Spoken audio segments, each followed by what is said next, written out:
বাক্য আমাৰ মুখেৰে প্ৰকাশ হয় কোৱা হয় তাক কোৱা হয় ঋক ঋক মানে কি ঋক মানে হ'ল কীৰ্তন চাৰিখন বেদৰ পৰা চাৰিটা তত্ত্ব আনিছে হয়নে গতিকে আমাৰ যেটো বাণী শক্তি এই বাণী শক্তিটো কাৰ এই বাণী শক্তিটো হ'ল ঈশ্বৰৰ বাণী নাভিৰ পৰা আহে আৰু আমাৰ এটাইতকৈ শেষত কোনটো ইন্দ্ৰিয় 10টা ইন্দ্ৰিয় নহয় জানো 10টা ইন্দ্ৰিয়ৰ এটাইতকৈ শেষত অন্তিমত পলমকে সক্ৰিয় হয় কোনটো ইন্দ্ৰিয় আমাৰ বাক ইন্দ্ৰিয় গতিকে ভাগৱত শাস্ত্ৰৰ কথাখিনি আমি বাস্তৱ আধ্যাত্মিক দৃষ্টিৰে বুজিব লাগিব ইয়াত থকা বিজ্ঞান আৰু বিজ্ঞানৰ মাজত লুকাই থকা যিটো ৰহস্য এই ৰহস্যটোৰ লগত আমি সংযোগ হ'ব লাগিব গতিকে ঋক মানে বাক্য বাক্যৰ কীৰ্তন কীৰ্তনটো হ'ল ঋক যদি বাক্য কীৰ্তন কৰি দিয়া যায় তেতিয়াহ'লে ওচৰত থকা সকলোৱে সমানে শুনিব যদি শ্ৰৱণ শক্তি একেই হয়নে কীৰ্তন কৰিলে সমানে শুনিবও পাৰে আৰু ই যদি ছন্দময় হয় ধ্বনিময় হয় গীতিময় হয় সমানে আনন্দ লাভ কৰিব সেইটো কাৰণে সেইখন কি বেদ সামবেদ ঋক মানে কীৰ্তন সাম মানে শ্ৰৱণ দুখন বেদৰ পৰা দুটা তত্ত্ব আনিছে বোলে কি তুমি কীৰ্তন কৰা শক্তিটো ঈশ্বৰৰ তুমি শ্ৰৱণ কৰা শক্তিটো ঈশ্বৰৰ এই যে তুমি কণ্ঠৰ শক্তিটো যে তোমাক ঈশ্বৰে দিছে বাক শক্তিটো যে দিছে এই বাক শক্তিত বহি আছে ভগৱান নিজেই সেইটো কাৰণে ভগৱানে প্ৰথম কি দিছে বাণী দিছে কি বাণী ভগৱানৰ বাণীক কোৱা হয় বেদ ভগৱানৰ গীতক কোৱা হয় গীতা আৰু ভগৱানৰ ৰহস্যক কোৱা হয় কি বুলি ভাগৱত গতিকে বাণী গীত আৰু ৰহস্যটো কোনে জানে ৰহস্যটো কিঞ্চিত জানো বুলি কৈছে কোনে যম ৰজাই কৈছে যমদূতক যে ভগৱন্তৰ কৃপাত আমাৰ 12জন বৈষ্ণৱেহে আমি এই নিৰ্গুণ হৰিৰ নামৰ যিটো মহিমা এই মহিমাটোক আমি অকণমান অনুভৱ কৰিব পাৰো তোমালোকতো আমাৰ দুধে তোমালোকে কেনেকে বুজিবা নামৰ কথা এটা যমদূত 3জনে বুজি নাপালে তেতিয়া আমাৰ তাত আপত্তি কৰিবলগীয়া একো নাই কিন্তু আজিও যে বিজ্ঞানৰ যুগত কলি যুগত মনুষ্যই যে আজিও নামৰ মহিমা বুজিব পৰা নাই এইটো পৰিতাপৰ কথা হয় না নহয় বাৰু হৰি নামৰ মহিমাটো 3জন যমদূতে অনুভৱ কৰিব পৰা নাই যমৰ আগত তাকে কৈছে আৰু ভাগৱত শাস্ত্ৰ শ্ৰৱণ কীৰ্তন কৰাৰ পাছত এইটো আমাক অনুভৱ কৰি ল'বলৈ কৈছে আৰু আমি যদি এতিয়াও অনুভৱ কৰি ল'ব নোৱাৰো সেইটো কাৰণে আমাৰ যাতে বিশ্বাসটো সুদৃঢ় হয় আমাৰ যাতে বিশ্বাসটো সবল হয় আমি যাতে ভগৱন্তৰ নিৰ্গুণ নাম বস্তুত যাতে সুদৃঢ় বিশ্বাস কৰি ল'ব পাৰো সেইটো কাৰণে কথাখিনি কাৰ যোগেদি দেখুওৱা হৈছে অজামিল নামৰ দ্বিজজনৰ দ্বাৰা দেখুওৱা হৈছে অজামিলে ঈশ্বৰক মতা নাই কাক মাতিছে তেওঁৰ কনিষ্ঠ পুত্ৰটোক মাতিছে কনিষ্ঠ পুত্ৰটোৰ নাম ৰাখিছিলে কি নাৰায়ণ নাৰায়ণ নামটো কাৰ নাৰায়ণ নামটো তেওঁ পুত্ৰৰ কাৰণে ৰাখিছে নাৰায়ণ নামটো ব্ৰহ্মাদেৱে ৰাখিছিলে পৰম পিতা পৰমেশ্বৰ ভগৱন্ত প্ৰভুৱে এই জগতৰ প্ৰতিটো বস্তুতে তেওঁ বাস কৰি আছো বুলি কৈছে প্ৰতিটো বস্তুতে পৰোক্ষভাৱে তেওঁ বিৰাজমান হৈ আছো বুলি কৈছে আৰু জীৱবিলাকৰ মাজত তেওঁ চেতনা শক্তি হৈ তেওঁ সদায় বৰ্তি আছে এইটোক অনুভৱ কৰিবলৈ হলে আমি তেওঁৰ স্বৰূপটোক কীৰ্তন কৰিব লাগিব তেওঁ অজামিলে কি কৰিছিলে কনিষ্ঠ পুত্ৰক মাতিছিলে আৰু কোন আহি গ'ল বৈকুণ্ঠৰ পৰা 4জন পাৰিষদ নামি আহিলে সনক সনন্দ সনাতন আৰু সনক কুমাৰ জীৱটোক নিবৰ কাৰণে আহে 3জন যমদূত কফ বাত পিত্ত জীৱটোক উদ্ধাৰ কৰিবৰ কাৰণে এজন বেছি আহে কেইজন আহে 4 জন গতিকে 3 আৰু 4 মুঠ পৰিমাণটো কিমান 7 মুঠ পৰিমাণ 7 নহয় জানো কৌৰৱৰ সেনাৰ পৰিমাণ 7 অক্ষখিনি হয়নে আৰু পৰীক্ষিতক মৃত্যুৰ অভিসম্পাত দিছে কি যে 7 দিনত তোমাৰ তক্ষক নাকে দংশন কৰি মৃত্যু দিব গতিকে 7টা বস্তুৰ লগত আমাৰ পৰিচয় হ'ব লাগিব তিনিটা তাপ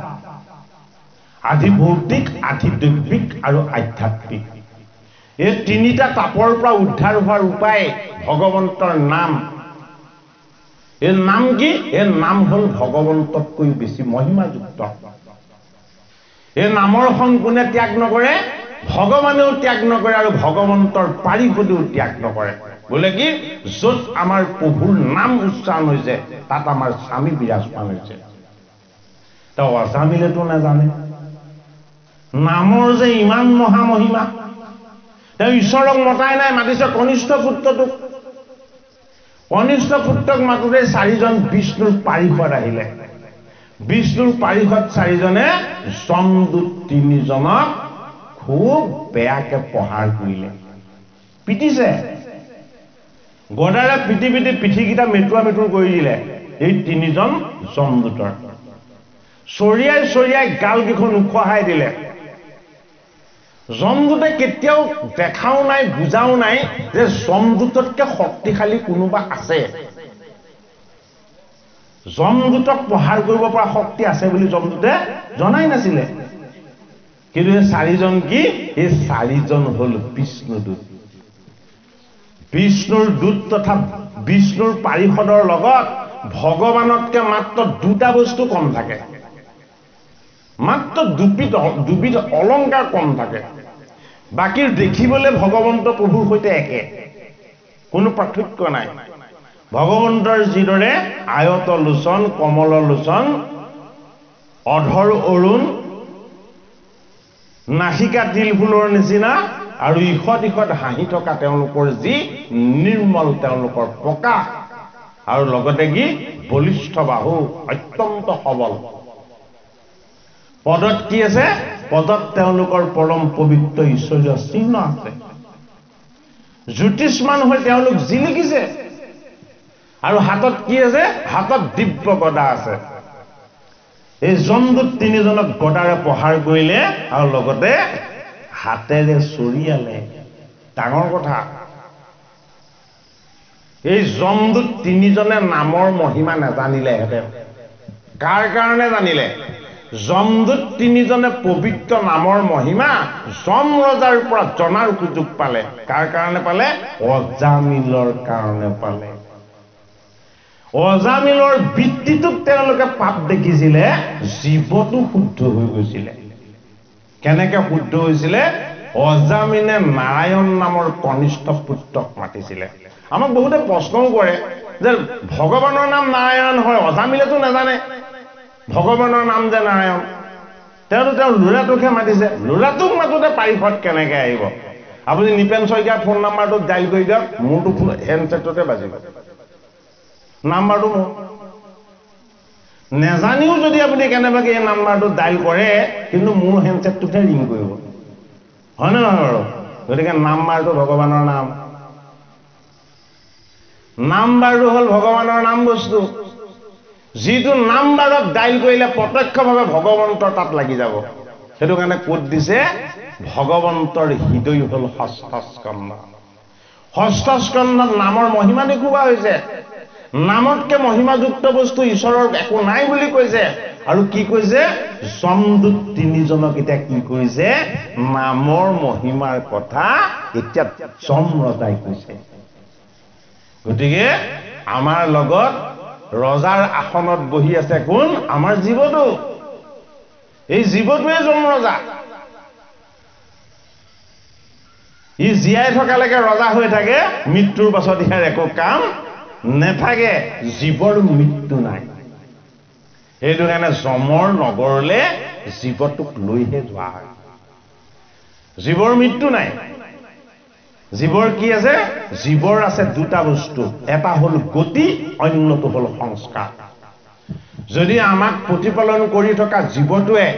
ভকতৰ চৰণ পায় ভাগৱত শাস্ত্ৰ পায় গীতাৰ সান্নিধ্য পায় গুৰুজনাৰ চৰণ পায় আৰু ভগৱন্তৰ নাম ধৰ্মৰ যদি কেনেবাকে স্পৰ্শ পায়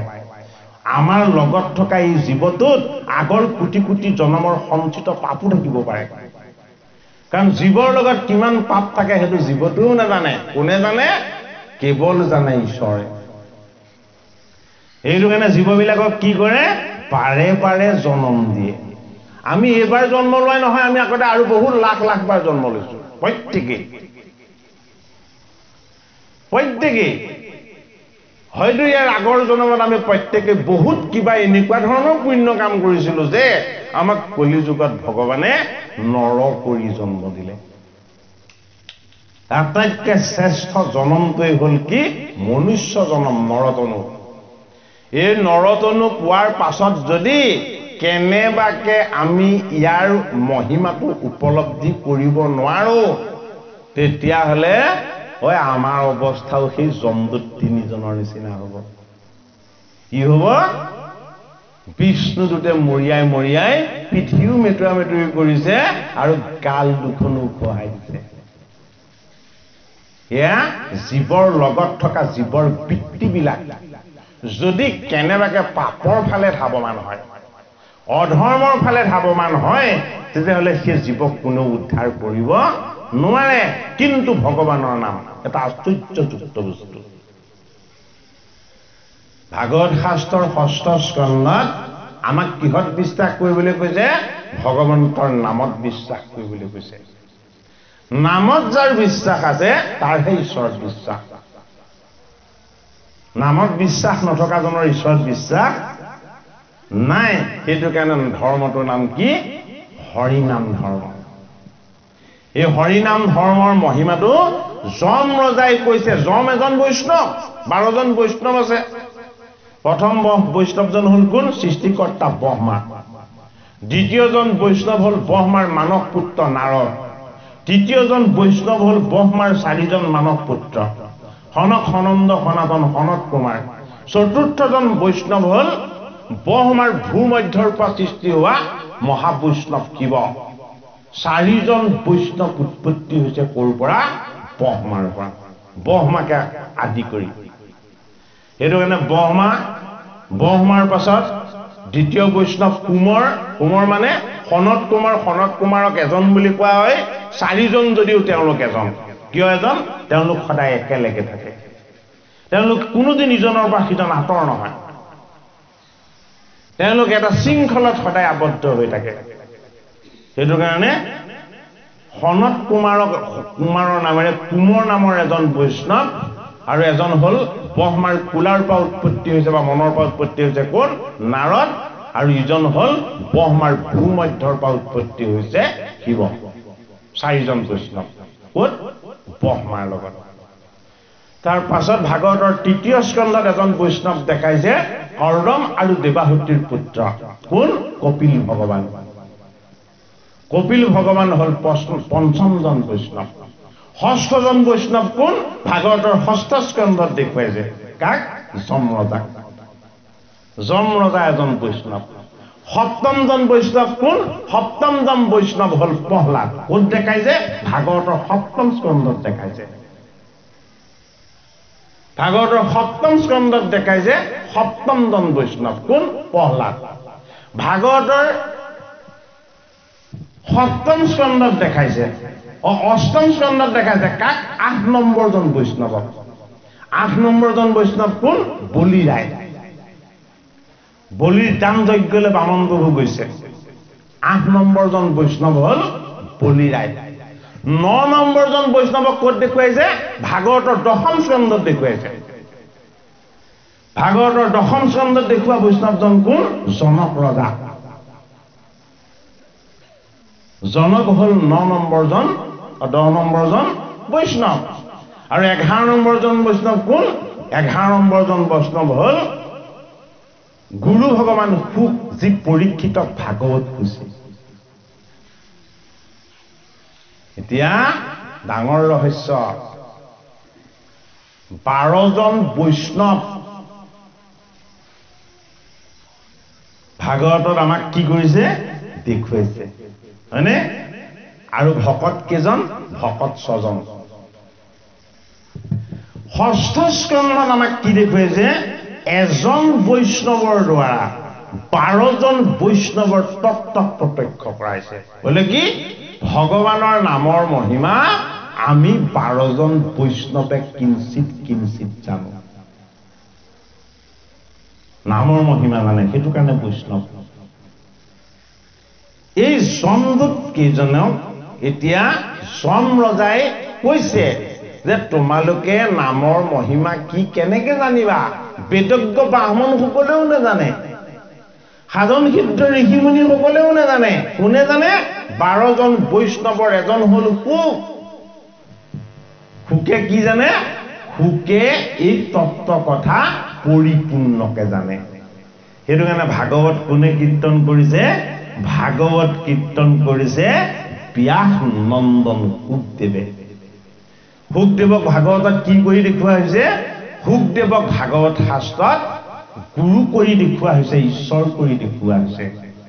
অৰ্থাৎ আমাৰ গুৰু কোন হ'ব লাগিব আমাৰ গুৰুজন বৈষ্ণৱ হ'ব লাগিব ভাগৱতৰ মতে যদি আমাৰ গুৰুজন বৈষ্ণৱ নহয় তেতিয়াহ'লে বৈষ্ণৱ নহলে সেই গুৰুৱে কেতিয়াও জীৱ উদ্ধাৰ কৰিব নোৱাৰে জীৱ উদ্ধাৰৰ কামটো কেৱল বৈষ্ণৱ গুৰুৱেহে কৰিব পাৰে সেইটো কাৰণে বৈষ্ণৱ গুৰুত আমি আশ্ৰয় বা শৰণ ললেহে আমাৰ সৎগতি হ'ব এটা বৈষ্ণৱ কুঞ্জন যিজনে ভগৱন্ত বিষ্ণুৰ বাহিৰে কোনো দেৱ দেৱী দেৱতা কাকো পূজা নকৰে ভগৱন্ত বিষ্ণুৰ বাহিৰে যিজনে দেৱ দেৱী দেৱতা অন্য কাকো পূজা নকৰে সেইজনক কোৱা হয় বৈষ্ণৱ বুলি সেইটো কাৰণে আমি যদি বৈষ্ণৱ হ'বলৈ যত্ন নকৰো তেতিয়াহ'লে আমি ভগৱন্তৰ নাম বস্তু ভাগ পাম জানো নেপাম বৈষ্ণৱৰ লক্ষণ কি বৈষ্ণৱৰ লক্ষণ হ'ল বিষ্ণুৰ বাহিৰে কোনো বেলেগ দেৱতাক কেতিয়াও পূজা আৰু উপাসনা নকৰে গতিকে আমাৰ কথা মানক নেমানক ভাগৱত শাস্ত্ৰৰ সিদ্ধান্তটো মানিব লাগিব আমি কাক পূজা কৰিব লাগিব কেৱল ভগৱান বিষ্ণুক পূজা কৰিব লাগিব জানিবা বিষ্ণুহে সমস্ত জগতে সাৰ বুলি এতিয়া আমি আকৌ অকণমান পাঠৰ মাজলৈ যাওঁ এই নাম যেন মৃত্যু সঞ্জীৱনী ঔষধতে সাৰ এ মৰাক জীৱাৱে হেন এ প্ৰভাৱতাহাৰ মৃত সঞ্জীৱনীৰ বৈশিষ্ট্যটো কি যিজনৰ মৃত্যু আহি একেবাৰে কাষ পালেহি মৃত্যুক কোনেও পঠিয়াব নোৱাৰে মৃত্যু কি আৱশ্যকভাৱে আহিবই মৃত্যুক কি কৰিলে মৃত্যুক জীৱনদায়িনী শক্তিৰে সৈতে সঞ্জীৱনী কৰি দিলে এতিয়া এই সঞ্জীৱনীটো কি এই সঞ্জীৱনীটো হ'ল ভগৱানৰ নাম মৃত সঞ্জীৱনী সেইটো কাৰণে মাধৱ মহাপুৰুষে নামঘোষাৰ অন্তত কি বুলি লিখিছে যে ৰাম নাম মৃত সঞ্জী বনি হৰি হৰি বুলি লিখিছে ৰাম নাম পাত কৰ যম ৰাম ৰাম এনেকে মাধৱ মহাপুৰুষে ঘোষা ঘোষিছে এই মন্দমতি বৈদসমে তাহাক নজানি হে আনসে ঔষধ দেয় ৰোগী আকোৱানি হে মায়ায়ে মুহিলে নুবুজিলে বেদবাণী এ কৰ্ম কৰি অক্ষয় স্বৰ্গক সাধে প্ৰাণী কৰ্মকাণ্ড বেদতে হে মতি ভৈল জ্বৰ এ জপ যজ্ঞ কৰ্মতে হে দেখে কৰ্ম বৰ হে মিলাৱে সম্ভাৰ কৰি অনেক পাৰম্ভে হে হুচাৰিয়া মন্ত্ৰ মাতি যজে মহাদম্ভে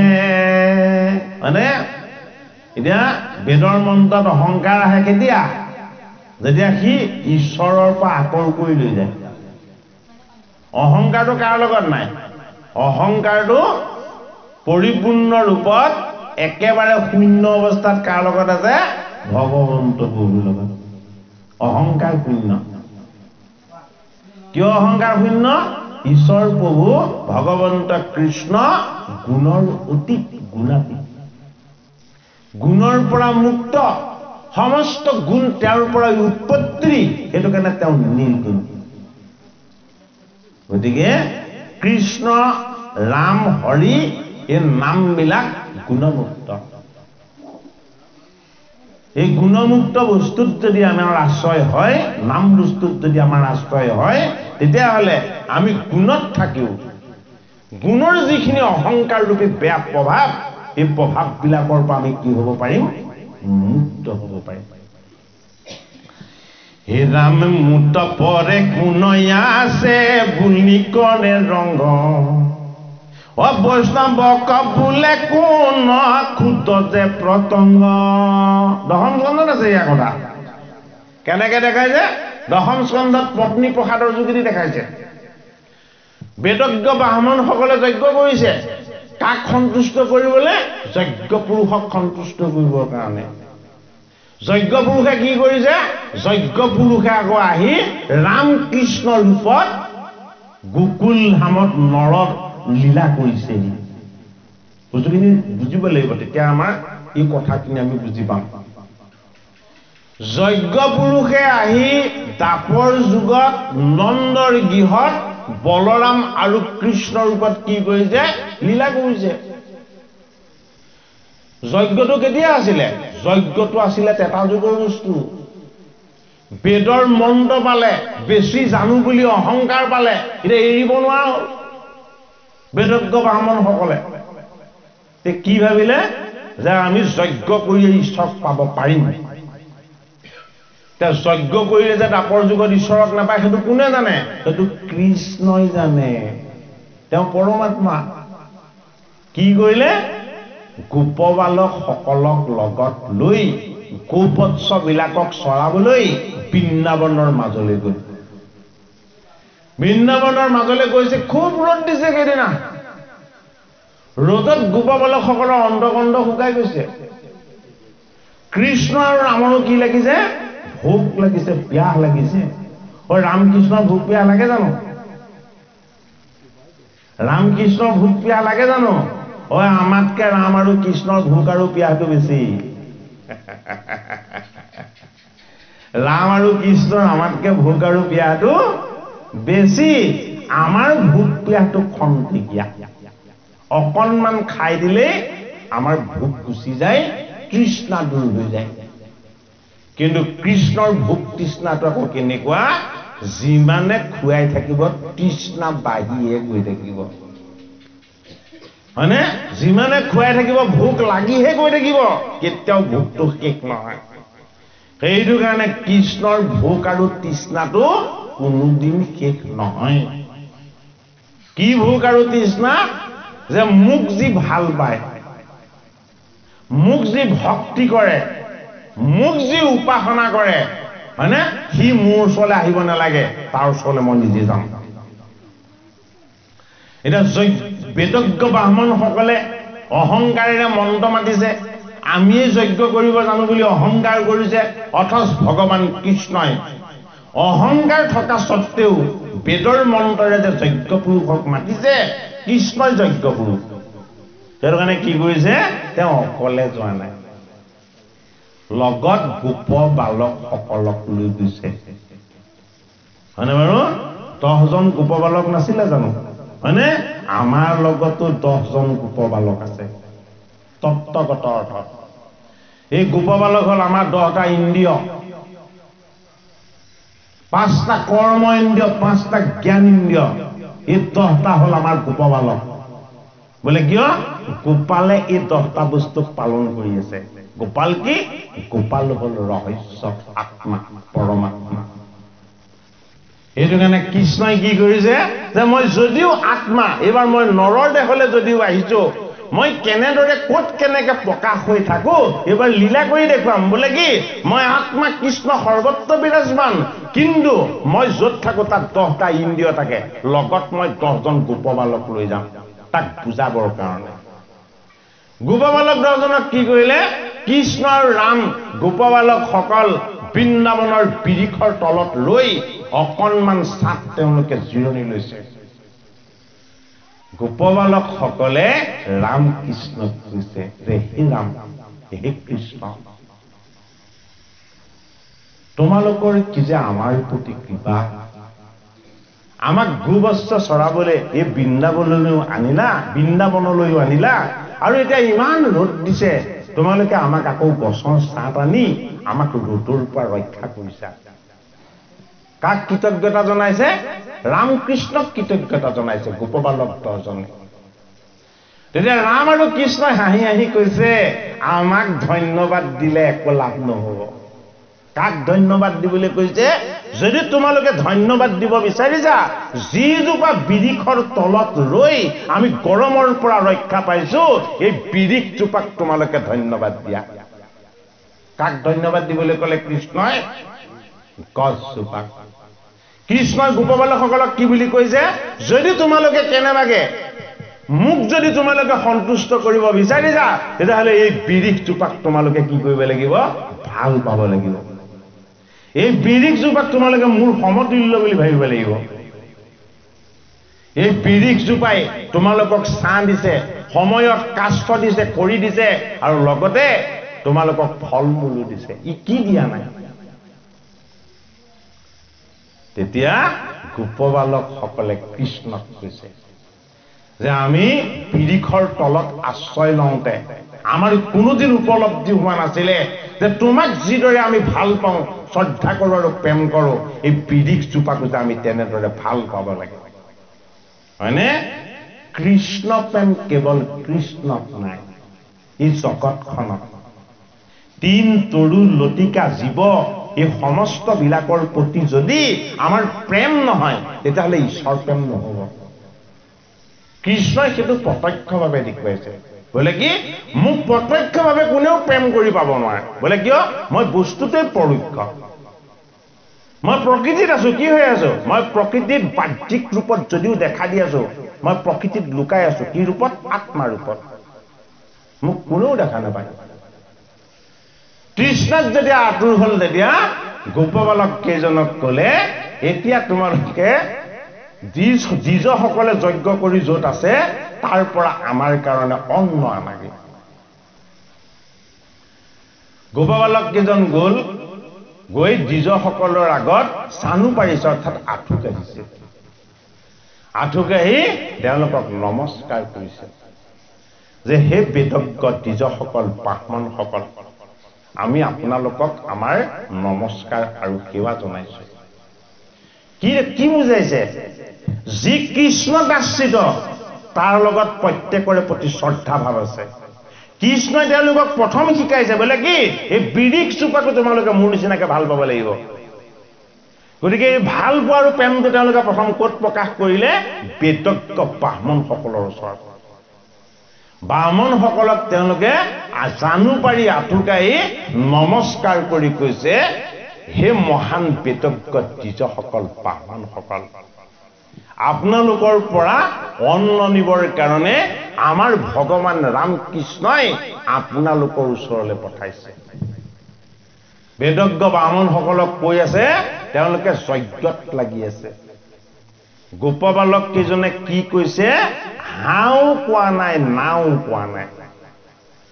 আকৌ গোপবালক কেইজনে কি বুলি ক'লে আকৌ গোপবালক কেইজনে ক'লে যে হে দ্বিজসকল আমাৰ ভগৱান ৰাম আৰু কৃষ্ণই আপোনালোকে যজ্ঞ কৰি আছে বুলি জানি আমি আপোনালোকৰ ওচৰৰ পৰা তেওঁলোক ভোক আৰু তৃষ্ণাত আতুৰ হৈছে অন্ন নিবৰ কাৰণে পঠাইছে আমাক তেতিয়া ব্ৰাহ্মণসকলে কি বুলি ক'লে যে আমি বেদজ্ঞ ব্ৰাহ্মণ আমি যজ্ঞত পাৰ্গত তহঁতেনো কোন নন্দসূতৰ কথা কৈছ আমি বুজিয়ে পোৱা নাই গতিকে যজ্ঞ কৰা দ্বিজসকলে কৃষ্ণক চিনি নাপায়, ৰামক চিনি নাপায়। কিয়? বেদৰ সাৰ, বেদৰ ৰহস্য, বেদৰ অন্তিম ভাগ ভগৱন্তৰ নাম বস্তু, ভগৱন্তৰ ৰহস্য বস্তু। ভাগৱতৰ 6ষ্ঠ স্কন্ধত আমাক সেই ৰহস্য তত্ত্বটো আমাক দেখুৱাইছে। সেইটো কাৰণে গোপবালকসকলে কৃষ্ণ আৰু ৰামলৈ যেতিয়া দ্বিজসকলে অন্ন নিদিলে, আহি আঁঠু কাঢ়ি কান্দি কান্দি কৃষ্ণক কৈছে যে আপোনালোকলৈ অন্ন নিদিয়াটোত আমাৰ মনত অকণো কষ্ট নাই, কিন্তু হে আমাৰ ভগৱান ৰাম কৃষ্ণ, দ্বিজসকলে আপোনালোকক সাধাৰণ নন্দৰ পুত্ৰ বুলি উৎলুঙা কৰিছে যে আমি হলো বড় বড় দ্বিজ, আমাৰ ওচৰত কোন নন্দৰ পুত, এনেকে ক'লে। গতিকে আমি মনত বৰ আঘাত পালো।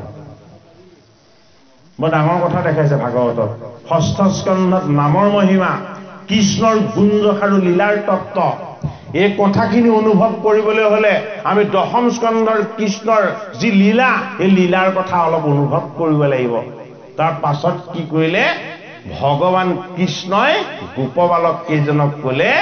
এতিয়া তোমালোক বিপ্ৰপত্নীসকলৰ ওচৰলৈ যোৱা। কাৰ ওচৰলৈ পঠালে? বিপ্ৰপত্নী। যিসকল দ্বিজই আমি প্ৰত্যক্ষভাৱে যজ্ঞৰ দ্বাৰা ঈশ্বৰক পাম বুলি বিশ্বাস কৰি যজ্ঞ কৰিছে, সেই যজ্ঞ কৰা দ্বিজসকলৰ যিসকল ভাৰ্যা, সেই ভাৰ্যাসকলক ভাগৱতৰ 10ম স্কন্ধত বিপ্ৰপত্নী হিচাপে দেখুওৱা হৈছে। আৰু এই বিপ্ৰপত্নীৰ পৰা কি আনিবলৈ পঠিয়াইছে? ভগৱান কৃষ্ণই প্ৰসাদ আনিবলৈ পঠিয়াইছে। সেইটো কাৰণে ভাগৱতৰ 10ম স্কন্ধৰ সেইখিনিক কি বুলি কোৱা হয়? বিপ্ৰপত্নী প্ৰসাদ। এতিয়া প্ৰসাদটো কি বস্তু আৰু ভোক লাগিলে খোৱা আহাৰটো কি বস্তু, পাৰ্থক্যটো ইয়াতে দেখুৱাইছে। প্ৰসাদত কি আছে? প্ৰসাদত প্ৰাণ আছে। প্ৰসাদত ভগৱন্তৰ প্ৰাণ আছে। প্ৰসাদটো কাক দিয়া হয়? প্ৰসাদটো সদায় পৰমাত্মাক দিয়া হয়। পৰমাত্মাক দিয়া বস্তুটোক প্ৰসাদ বুলি কোৱা হয়। এতিয়া বিপ্ৰপত্নীসকলে কি কৰিছে? বিপ্ৰপত্নীসকলে সদায় অন্ন ৰান্ধে। কাৰ কাৰণে? ৰাম কৃষ্ণৰ কাৰণে। তেওঁলোকৰ স্বামীসকলক খুৱাব, কিন্তু কি কৰে? যে গোকুল ধামত আহি আমাৰ প্ৰাণৰ ঈশ্বৰ ৰাম কৃষ্ণই আনন্দময় লীলা কৰিছে আমি শুনিছো, কিন্তু আমি সংসাৰত লাগি থকাৰ কাৰণে আমি ৰাম কৃষ্ণৰ চৰণ দৰ্শন কৰিবলৈ যাব পৰা নাই। আমি গৃহত থাকিয়েই এই পৰমেশ্বৰ ৰাম আৰু কৃষ্ণৰ আমি চৰণ সদায় উপাসনা কৰো, আৰু আমি যি অন্ন প্ৰস্তুত কৰো, এই অন্ন সদায় কাক অৰ্পণ কৰো? ৰাম কৃষ্ণক অৰ্পণ কৰো। ৰাম কৃষ্ণই কেনেকে জানিলে? কাৰণ ৰাম কৃষ্ণ তেওঁলোকৰ প্ৰাণত থকা আত্মা, য'তেই নাথাকক কিয় তেওঁ অন্তৰ্যামী। সেইটো কাৰণে বিপ্ৰপত্নীসকলৰ ওচৰলৈ যেতিয়া অন্ন আনিবৰ কাৰণে পঠালে, গোপবালকসকলে যেতিয়া বিপ্ৰপত্নীসকলক অতি ভক্তিভাৱেৰে আঁঠু কাঢ়ি তেওঁলোকক ক'লে যে আমাৰ ঈশ্বৰ ৰাম কৃষ্ণই আপোনালোকৰ ওচৰৰ পৰা অন্ন নিবৰ কাৰণে পঠাইছে। এতিয়া বিপ্ৰপত্নীসকল কি হ'ল? বিপ্ৰপত্নীসকল খন্তেক সময়ৰ কাৰণে প্ৰস্তৰ মূৰ্তিৰ নিচিনা হৈ গ'ল। কি হৈ গ'ল? ৰাম কৃষ্ণই অন্ন বিচাৰি পঠিয়াইছে বুলি শুনি তেওঁলোক আনন্দত আত্মহাৰা হৈ গ'ল, নিজক পাহৰি গ'ল। নিজক পাহৰি কি হৈ গ'ল? তেওঁলোক জ্বৰৰ প্ৰস্তৰ মূৰ্তিৰ নিচিনা হৈ গ'ল। তাৰ পাছত আকৌ গোপবালকসকলে কৈছে যে হে বিপ্ৰপত্নীসকল, আমাৰ ভগৱান ৰাম কৃষ্ণই আপোনালোকৰ পৰা অন্ন নিবৰ কাৰণে আমাক পঠাইছে। তেতিয়া বিপ্ৰপত্নীসকলে কি কৰিলে? অন্ন লৈছে কৃষ্ণ আৰু ৰামৰ ওচৰলৈ, কিন্তু তেওঁলোকৰ স্বামীসকলে এতিয়া আহিবলৈ নিদিয়ে। স্বামীসকলে কিয় আহিবলৈ নিদিয়ে? স্বামীসকল হ'ল তেওঁলোকৰ কাৰণে একোটা বাধা। আমি বেদজ্ঞ ব্ৰাহ্মণ, আমাৰ চৰণ সেৱা কৰিলে ঈশ্বৰক পাবা, তোমালোকে কৈ ৰাম কৃষ্ণক আকৌ অন্ন দিবলৈ নিবলৈ ওলাইছা। তেতিয়া বিপ্ৰপত্নীসকলে জিদ ধৰিলে, যদি আমাৰ সংসাৰ নাথাকে নাথাকক, যদি তোমালোকে আমাক ভাৰ্যাৰ ওপৰত আকৌ স্বীকাৰ নকৰা তেতিয়াহ'লে তাতো আপত্তি নাই জীৱনত প্ৰথম এটা সুযোগ পাইছো বোলে কি ৰাম কৃষ্ণৰ চৰণ দৰ্শন কৰা ৰাম কৃষ্ণক গৈ আমি আমাৰ হাতেৰে প্ৰস্তুত কৰা অন্ন তেওঁলোকক অৰ্পণ কৰাৰ এই সুযোগ আমি কেতিয়াও এৰিব নিবিচাৰো সকলো জিত ধৰি লগ বিপ্লৱ সকলে তেওঁলোকক বাধা দি ৰাখিব নোৱাৰিলে তাতে এজন বৰ কঠোৰ হৃদয়ৰ বিপ্প আছিলে তেওঁ কি কৰিলে তেওঁ ভাৰ্যাৰ হাতটোত খামুচি থাপ মাৰি ধৰি ললে মই তোক কেতিয়াও যাবলৈ নিদিওঁ ইহঁতে কৈছে কক মই কিন্তু তোক কেতিয়াও যাবলৈ নিদিওঁ আৰু সেই গৰাকীয়ে হাতটোত যে থাপ মাৰি ধৰিলে হে ৰাম হে কৃষ্ণ বুলি পাণ ত্যাগ কৰি দিলে মৰিয়ে থাকিলে ৰাম কৃষ্ণ বুলি পাণ ত্যাগ যেতিয়া কৰি দিলে সেই বিপ্পজনে ভয়ত কম্পমান হল কিয় তেওঁ স্থিবত পাতকত পৰি গল তেওঁ হাতত ধৰি থাকোঁতে তেওঁৰ মৃত্যু হল যে এতিয়া কি হল গোটেই বিপ্লৱসকলৰ মাজত হাহাকাৰ লাগি গল যে সকলোকে যাবলৈ দি এগৰাকীক ধৰোঁতে প্ৰাণ ত্যাগ কৰি দিলে যাবলৈ নিদিওঁ বুলি কলত গতিকে এওঁলোকক আৰু বাধা দি ৰখাটো কেতিয়াও উচিত নহব ৰাম কৃষ্ণ কৰ্ণদান কৰি ভগৱান কৃষ্ণৰ চতুৰ্ভুজ ৰূপ দৰ্শন পালে বিপ্লপত্নীসকলে আৰু বিপ্লপত্নীসকলক কৃষ্ণ ভগৱানে সুধিছে ধূপ নালাগে সুধিছে যে তোমালোকক এতিয়া কি বৰ লাগে কোৱা বিপ্লপত্নীসকলক সুধিছে এতিয়া বিপ্লপত্নীসকলে কি উত্তৰ দিছে আমাক একো বৰ নালাগে বোলে কিয় আপোনাৰ চৰণ দৰ্শন পোৱাতকে এই জগতত ডাঙৰ বৰ কি আছে আপোনাৰ চৰণ দৰ্শন পোৱাতকে এই জগতত ব্ৰহ্মাণ্ডত ডাঙৰ বৰ কি আছে এইটোৱে আমাৰ কাৰণে শ্ৰেষ্ঠ বৰ তথাপিতো আপুনিতো ঈশ্বৰ আপুনিতো ভগৱান যদি আমাৰ প্ৰতি দয়া হৈছে আমি ঘূৰি যোৱাৰ পাছত আমাৰ স্বামীসকলে যাতে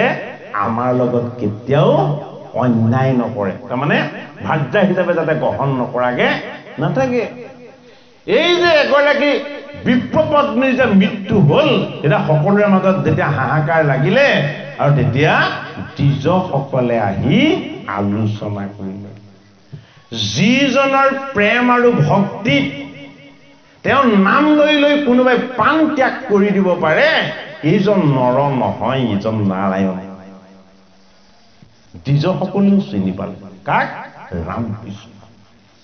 এটা দ্বিজসকলে কি কৰিলে ৰাম কৃষ্ণক ঈশ্বৰ বুলি ভাবি ৰাম কৃষ্ণক তেওঁলোকে উপাসনা কৰিলে ইয়াত দেখুওৱা তত্ত্বটো হল এইটোৱেই ভগৱানক যজ্ঞ কৰি প্ৰত্যক্ষভাৱে দ্বিজসকল উদ্ধাৰ হ'ব নোৱাৰিলে কোনে উদ্ধাৰ কৰিলে দ্বিজসকলক উদ্ধাৰ কৰিলে তেওঁলোকৰ পৰম পবিত্ৰ ভাৰ্যাসকল বেদজ্ঞ ব্ৰাহ্মণ নহয় ভাৰ্যাসকলৰ বেদৰ জ্ঞান নাই তেওঁলোকৰ কোনো ঈশ্বৰ পৰিচয় নাই তেওঁলোকৰ লগত কেৱল এটা বস্তু আছিলে সেইটো কি সেইটো হল ঈশ্বৰ প্ৰেম কৃষ্ণ প্ৰেম এই কৃষ্ণ প্ৰেমটো থকাৰ কাৰণে তেওঁলোকো উদ্ধাৰ হল আৰু তেওঁলোকৰ স্বামীকো উদ্ধাৰ কৰিলে সেইটো কাৰণে ভাগৱত শাস্ত্ৰত কি দেখুওৱা হৈছে ৰসময় ভকতি প্ৰেমময় ভকতি এই ৰসময় ভকতিটো যদি আমাৰ হৃদয়ত আমি জাগ্ৰত কৰি ল'ব নোৱাৰো তেতিয়াহ'লে আমি এই জীৱনত গীতা ভাগৱত শুনিলেও আমি গীতা ভাগৱতৰ পৰা যিটো আমি আশীৰ্বাদ পাব লাগে এই আশীৰ্বাদটোৰ পৰা আমি বঞ্চিত হওঁ গীতা ভাগৱত শ্ৰৱণ কীৰ্তন কৰি আমাৰ হৃদয়ত কৃষ্ণ প্ৰেম গভীৰ হ'ব লাগিব তাত যম ৰজাই যমদূত তিনিজনক কি কথাকে কৈছে কি বুলি কৈছে যে ভগৱানৰ নাম লোৱাৰ লগে লগে হৃদয়লৈ প্ৰেম ভাৱ আহে আৰু কি আহে চকুলে চকু পানী আহে আৰু দেহাটো কি হৈ যায় দেহাটো ৰোমাঞ্চিত হৈ যায় কাৰ হয় বৈষ্ণৱসকলৰ হয় যমদূত তিনিজনে তেতিয়াহে অনুভৱ কৰিব পাৰিছে যে তেওঁলোকে আচলতে যিজনক পাপী বুলি তেওঁ জীৱটোক আনিবলৈ গৈছিলে সেইজন পাপী নহয় পুণ্যৰ গৰাকী হল কেনেকে ভগৱানৰ নাম বস্তু শ্ৰৱণ কীৰ্তন কৰাৰ কাৰণে নাৰায়ণ নামটো তেওঁ কীৰ্তন কৰাৰ কাৰণে কি হ'ল আগৰ জন্মৰ সমস্ত পাপৰ পৰা মুক্ত হ'ল এই জন্মত তেওঁ বেচাবৃত্তিত থাকিও যি পাপ কৰিছিলে সেই পাপবিলাকো সমুলঞ্চে দূৰ হ'ল আৰু কি হ'ল নাৰায়ণ নাৰায়ণ বুলি বহুতবাৰ মতাৰ কাৰণে তেওঁ কায় বাক্য আৰু মন এই গোটেইকেইটা বস্তু পবিত্ৰ হৈ গ'ল গতিকে আমিও এইটো বিশ্বাস কৰিব পাৰিব লাগিব যে ভগৱানৰ নাম গুণ যশ শ্ৰৱণ কীৰ্তন কৰাৰ পাছত আমাৰ লগত আগৰ জন্মৰ সঞ্চিত পাপ আৰু এই জন্মৰ পাপ অকণো কেতিয়াও থাকিব নোৱাৰিব হে ৰাম এ কৰ্ণো নুশুনাই আৰু কথা কহন্দে হে নাম উপদেশনে দে হে এতেকে মহন্দে হে কৃষ্ণ হেন ঈশ্বৰক কিঞ্চিতো নজানে হে মন্ত্ৰ তন্ত্ৰ কৰ্ম মহত বুলি মানে হে অস্ফুট কঠিন মন্ত্ৰ দুষ্কৰ কৰ্ম এ সদায় তাহাৰ শ্ৰদ্ধা নুগুচে মনত এ কোমল অক্ষৰ স্পষ্ট ৰাম কৃষ্ণ নাম এ অল্প ভুলি এৰে বোলে আতকুন কাম জন্ম তিনিজনক কৈছে অতি সুকোমল আৰু অতি নিৰ্মল বোলে কি ৰাম কৃষ্ণ নাম এই নামৰ যে ইমান মহিমা কোনে জানে আমি ভগৱন্তৰ কৃপাত 12 জন বৈষ্ণৱে জানো কিন্তু বেদজ্ঞ ব্ৰাহ্মণসকলে কি জানে যে জটিল বেদৰ মন্ত্ৰৰ দ্বাৰাহে ঈশ্বৰক সন্তুষ্ট কৰিব পাৰা এই বুলি ভাবি আছে গতিকে ভবাটো ভুল কাৰ দ্বিজসকলৰ শুধৰণিটো কিহে কৰিছে শুধৰণিটো ষষ্ঠ স্কন্ধত আমাক ভাগৱত শাস্ত্ৰই কৰি দিছে যে আটাইতকৈ পৰম পবিত্ৰ বস্তু হ'ল কি ৰাম পৰম পবিত্ৰ বস্তু হ'ল কি কৃষ্ণ দুবাৰ উচ্চাৰণ কৰি চাওকচোন ৰাম ৰাম কৃষ্ণ কৃষ্ণ মানে ৰাম বুলি কওঁতে আমাৰ ভিতৰত যিমানখিনি বেয়া টক্সিন আছিলে গোটেইখিনি বাহিৰ হৈ যাব ৰাম বুলি কোৱাৰ লগে লগে আমাৰ দেহৰ পৰা কি বাহিৰ হয় আত্মাৰ শক্তি বাহিৰ হৈ যায় নামৰ সেয়া শক্তি কৃষ্ণ বুলি কোৱাৰ লগে লগে কি হৈ যায় আমাৰ স্মৃতি গোটেই মুখপদ্ম আৰু নাক এই গোটেইকেইটা বস্তু যিমান বিকাৰ আছিলে গোটেইখিনি দূৰ হৈ যায় সেইটো কাৰণে ৰাম ৰাম কৃষ্ণ কৃষ্ণ এবাৰ নহয় কিন্তু এবাৰ ৰাম বুলি ক'লে নহ'ব ৰাম দুবাৰ কৃষ্ণ কেইবাৰ কৃষ্ণ দুবাৰ আপোনালোকে নাম ঘোষাৰ ঘোষা ছন্দ আপোনালোকে চাব মাধৱ মহাপুৰুষে ঘোষা ঘোষোতে কৃষ্ণ কৃষ্ণ ৰাম হয়নে নহয় এবাৰ ঘোষিছে জানো হয়নে বাৰু নামৰ শক্তি সামৰ্থ্য মহিমা যদিও অনন্ত এই নিৰ্গুণ নামৰ মহিমাখিনিৰ দ্বাৰা আমাৰ কায় বাক্য আৰু মন গোটেইখিনি সোনকালে শুদ্ধ কৰি ল'বৰ কাৰণে নাম শ্ৰৱণ কীৰ্তন কৰাৰো নিয়ম আছে প্ৰণালী আছে সেই নিয়ম প্ৰণালী মতে যদি আমি নাম শ্ৰৱণ কীৰ্তন কৰোঁ তেতিয়াহ'লে আমাৰ আগৰ জন্মৰো যিমান সঞ্চিত পাপ আছিলে সমস্ত পাপ আমাৰ পৰা আঁতৰি যাব